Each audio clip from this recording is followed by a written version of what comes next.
Hello, welcome back. We are reading from our book, A Christmas Carol by Charles Dickens. We are starting section 21, and listener discretion is advised as always. Scrooge has just asked Spirit if they could stay at the party a little while longer.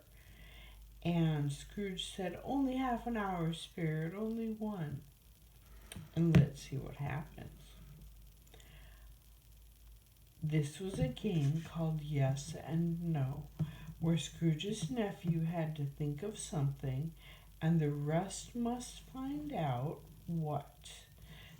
He only answered to their questions yes or no, as the case was.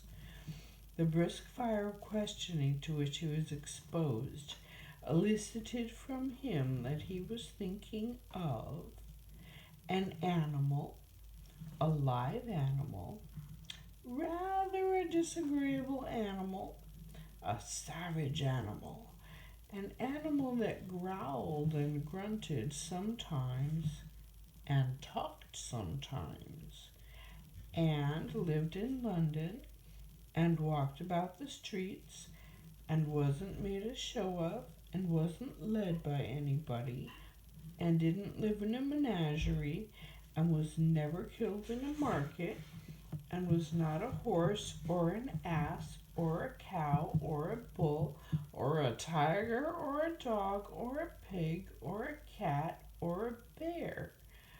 At every fresh question that was put to him, this nephew burst into a fresh roar of laughter and was so inexpressibly tickled that he was obliged to get up off the sofa and stamp. At last the plump sister, falling into a similar state, cried out, "I have found it out! I know what it is, Fred, I know what it is." "What is it?" cried Fred. "It's your Uncle Scrooge!" Which it certainly was. Admiration was the universal sentiment, though some objected that the reply, "Is it a bear?" the reply to that ought to have been yes, inasmuch as an answer in the negative was sufficient to have diverted their thoughts from Mr. Scrooge, supposing they had ever had any tendency that way.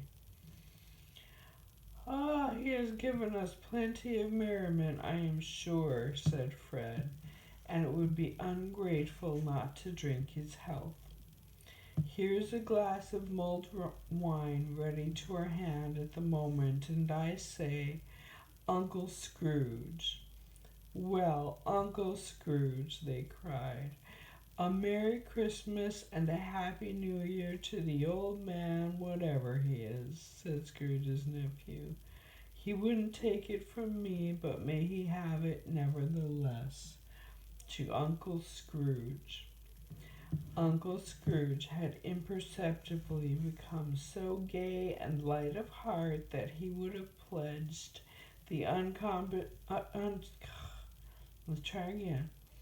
Uncle Scrooge had imperceptibly become so gay and light of heart that he would have pledged the unconscious company in return and thanked them in an inaudible speech if the ghost had given him time.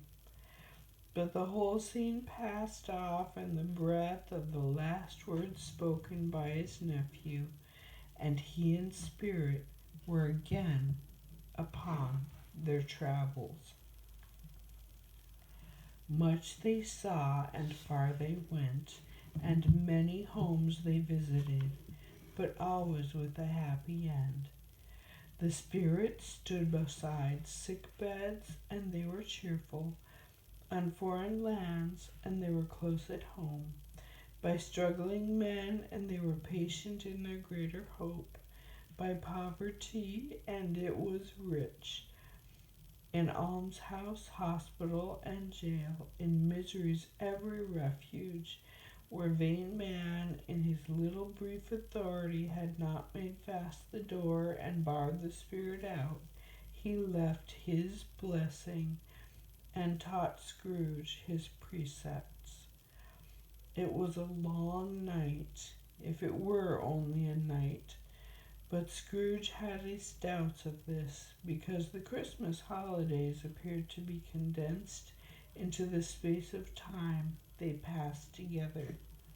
It was strange, too, that while Scrooge remained unaltered in his outward form, the ghost grew older, clearly older.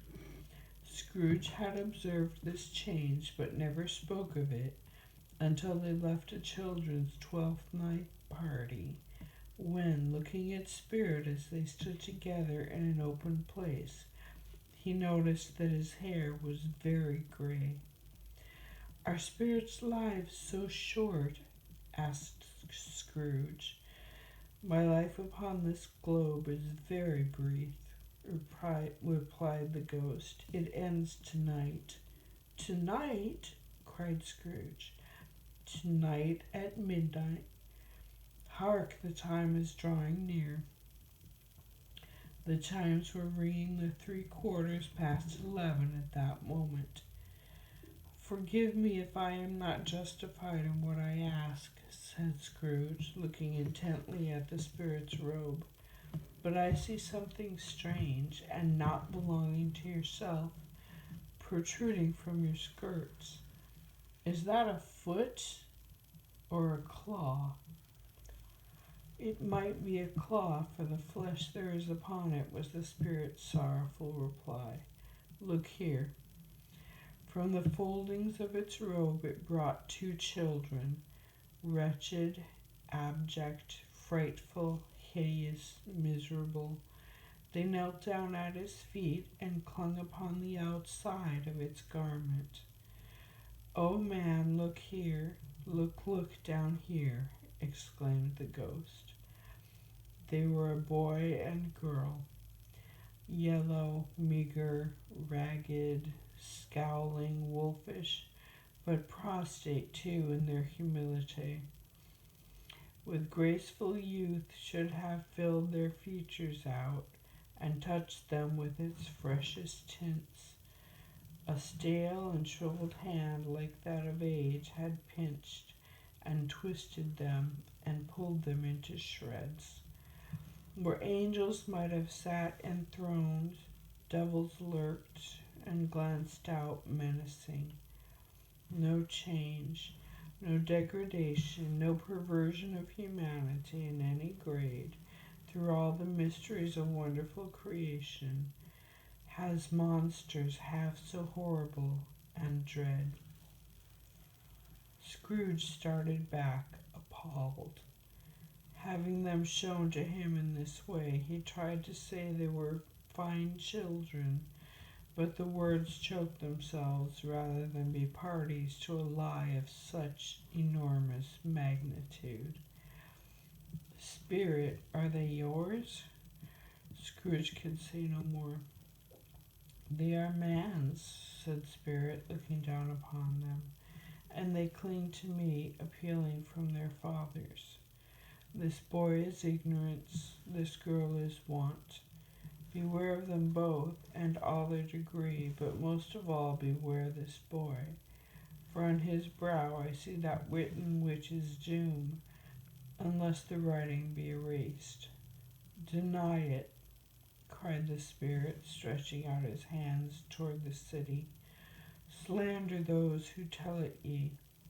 Admit it for your factious purposes, and make it worse, and bide the end." "Have they no refuge or resource?" cried Scrooge. "Are there no prisons?" said the spirit, turning on him for the last time with his own words. "Are there no workhouses?" The bell struck 12. Scrooge looked about him for the ghost and saw it not.